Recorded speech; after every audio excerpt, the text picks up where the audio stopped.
నిన్నంతా విశాఖపట్నంలో 300 కోట్లతో జగన్మోహన్ రెడ్డి గారి సర్కార్ నిర్మించిన అద్భుతమైన రిషికొండ భవనంలో ఒక సినిమా షూటింగ్ అనేది జరిగింది. బహుశా ఉప ముఖ్యమంత్రిగా ఉన్న జనసేన అధ్యక్షుడు కొత్త సినిమా షూటింగ్ ఏమైనా కనుక ఏమంటారు లొకేషన్లు చూడడం కోసం అక్కడ ఏమైనా వెళ్ళారా అని చెప్పి అనిపించింది ఫస్ట్ అవన్నీ చూస్తే. తీరా సాయంత్రం అయ్యేసరికి ప్రభుత్వం నుంచి ఒక జీవో వచ్చేసరికి ఓహో దీనికోసమా ఈయన రోజంతా డ్రామాలు ఆడారు అని చెప్పి ఒక క్లారిటీ వచ్చింది. సాయంత్రం వచ్చిన జీవో ఏంది, రిషికొండను ఏ విధంగా వినియోగంలోకి తీసుకురావచ్చు అని ప్రభుత్వం 3 మంత్రులతో కమిటీ వేసింది. కందుల దుర్గేష్, పయ్యవుల కేశవ్, డోలా బాల వీరాంజనేయుల ఈ ముగ్గురితో కమిటీ వేసింది. దీని వెనకల నడుస్తున్న గుడుపుటనే ఏంటి, ఎవరో వీళ్ళకి కావాల్సిన ప్రైవేట్ వ్యక్తుల చేతిలో దాన్ని పెట్టబోతున్నారంట. చాలా అగ్గం అంటే తెలుసు కదా, చీపెస్ట్ కాస్ట్కి చాలా అగ్గవకు పెట్టబోతూ ఉన్నారట. అలా డైరెక్ట్ పెట్టేయాలంటే ఎట్లా పెడతారు, ఎట్లా పెట్టాలి? ఇది ఇన్ని 100 కోట్లు పెట్టి కట్టారు, దీన్ని ఏమీ పనికి రావట్లేదు కాబట్టి వినియోగం లేక పైన నుంచి పెచ్చులు ఊడిపడుతూ ఉన్నాయి అని చెప్పి రకరకాలుగా దీన్ని రోజంతా రక్తి కట్టించాలి. అంటే ఏం చేయాలి, ఆడేదో ఒక రంపంతో కోసినట్లున్నారు, చూస్తే అట్లే అనిపిస్తుంది. మీరు చూసింటారు వీడియో. ఎక్కడైనా కనుక ఇంత పెద్దది పైనుంచి ఊడి పడితే పడ్డ దగ్గర కాసింత తేమ కనిపిస్తుంది. ఆడేనా తేమ చుట్టూ ఎక్కడ తేమ లేకుండా ఒక చుక్క లేకుండా అదంతా కదే తడవకుండా ఊడి కింద పడిపోతుందా? కింద పడితే ఇంత పెద్దది పడిన దగ్గర అది పెద్దది పెంచి అక్కడే ఉంటుంది, చుట్టుపక్కల ఏమైనా కాసింత మట్టో లేకుండా ఇంకేమన్నా చిన్న ఎగిరి పడతాయి.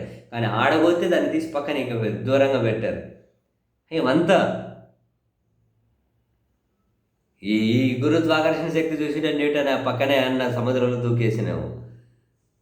కొంత నెటిజన్లు పెడుతూ ఉన్నారు అట్లనే. ఇదంతా డ్రామా. ఇంకా అసలు కరెంటు బిల్లులు పెరిగిపోతున్నాయి, అది ఇది ఏందని ఆ సీన్ ఇంకా మీరు వెనక చూశారో లేదా కానీ ఆ పెచ్చులు ఊడిపోయి ఆ పెచ్చులు కోసి పక్కన పెట్టారు కదా, ఆ సంఘటన దగ్గర ఇంకా హైలైట్. ఆయన ఉప ముఖ్యమంత్రి గారు నిలబడ్డారు. అరే ఎవరిని ఉన్నట్టు కింద పడినట్టు అని చెప్పి ఆయన అనడము, ఆయన ఆడే నిలబడ్డాడు అనడము. దూరంగా సెక్యూరిటీ వస్తుంటే నువ్వు పక్కకి రండి, ఈయనేమో ఏడే నిలబడ్డాడు దాని కింద. అది పడదని వీళ్ళకే తెలిసి అది ఏదో కోసి పక్కన పెట్టినట్లు ఏదో వీళ్ళకి ఐడియా ఉంటుంది కదా. ఈయనేమో నిలబడ్డారండి అది పడింది అన్న దగ్గర. సెక్యూరిటీ దూరం వస్తుంటే నువ్వు పక్కకు రా. మరి మీరు ఎందుకు దాని కింద మీరు పక్కకు పోండి, పడితే అదేమన్నా మీరు సినిమా స్టైల్ ఇట్లా అడ్డపెట్టి కొట్టేస్తారా దాన్ని? డ్రామాలు చూడండి అంటున్నా.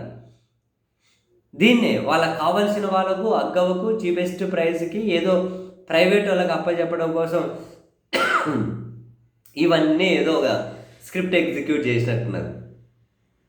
అద్భుత భవనం కదా, ఏదో ఇంకా అది కూడా ఏదో నాసిరకంగా కట్టారని చెప్పి బిల్డప్ ఇచ్చేకి ఇదంతా. అది నాసిరకంగా ఉందా, ఆ పెచ్చులు విడిపడ్డట్లుందా, కనిపిస్తుందా పోనీ ఆ సంకేతాలాడ? పడితే ఆడపడాలి, ఆడపడింది. ఏంటివి ఇవన్నీ? ఆయన ఇప్పటి వరకు జగన్ ప్యాలెస్ అన్నారు. జగన్ ప్యాలెస్ని మీరు ఎట్లా జియో ఇచ్చారు, వినియోగంలోకి ఎట్లా తీసుకురావాలని? జగన్ ప్యాలెస్లోకి మీరు ఎట్లా పోయారు? అంత బ్రహ్మాండంగా కట్టిన పాపం జగన్ కూడా ఒకసారి దాని దగ్గర పోయి చూడలే, ఎప్పుడు పోలే. వీళ్ళు మాత్రం 2-3 సార్లు ఫోటోషూట్లు చేసుకుంది. ఏదైనా ఉండాలిలేండి, చేసింది చెప్పుకోవాలన్నా ఏదైనా అనుభవించాలన్నా అందరికీ ఆడుంటుంది. మొత్తం సినిమాటిక్కే, దానికే ఇప్పుడు మంచిగా సినిమాటిక్ కాసింత మసాలా, కాసింత ఏమంటారు లాంగ్ షార్ట్ షాట్స్, మంచిగా బ్రహ్మాండమైన పిఆర్ స్టంట్లు, జనాలకు అవే మజా ఎత్తున్నాయి. ఆ మజా పాపం జగన్మోహన్ రెడ్డి గారు అర్థం చేసుకున్నట్లేదు. ఆయన ఈ మసాలా, ఈ మజా, ఈ పిఆర్ స్టంట్లు ఆ స్థాయికి ఇంకా ఎదగలే. ఇట్లా ఇది సినిమా వాళ్ళు కాబట్టి ఇవన్నీ బ్రహ్మాండంగా తెలిసే ఉంటాయి. ఏమన్నా ఎగ్జిక్యూట్ చేస్తారు స్క్రిప్ట్లు. చూసే వాళ్ళకి అర్థమైపోతుంది స్క్రిప్ట్. నా పక్కన వాళ్ళకే తెలిసిపోయి ఉంటుంది. అరే మనము పాత్రధారులమే, మన పాత్ర మనం పోషిస్తాం, మాకు పారితోషికంగా ఎమ్మెల్యే మంత్రి పదవులు ఏదో ఒకటి ఉన్నాయి కదా అని చెప్పి పక్కన వాళ్ళని వాళ్ళ పాత్ర బ్రహ్మాండంగా పోషిస్తూ పోతున్నారు.